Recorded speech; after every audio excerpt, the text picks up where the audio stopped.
the sun is transiting gate 62, and I'm actually following sidereal astrology, which is always like a month behind tropical astrology. So gate 62 is about the ability, the superpower of being able to break complex concepts, break complex subjects, complex projects into smaller details that can be easily understood, easily digestible, easily implemented, right?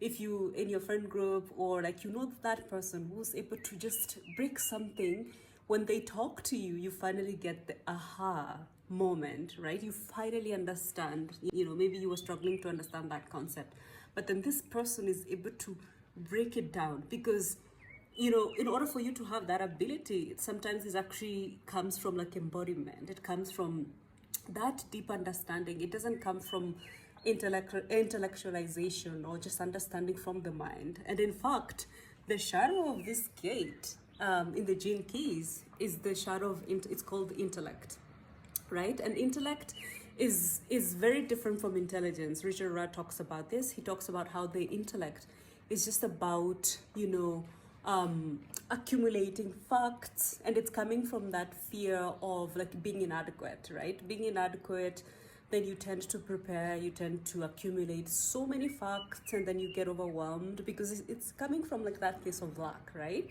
And you sometimes can view yourself as the smartest person in the room. You're always the only way, like you just are throwing facts because you just have accumulated them.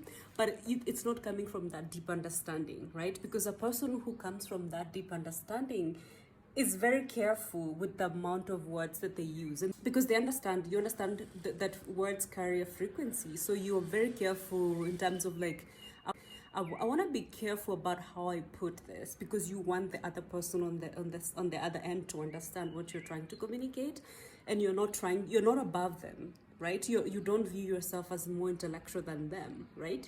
You just want to communicate for that information to get out, and for that information to be understood the way that it's understood.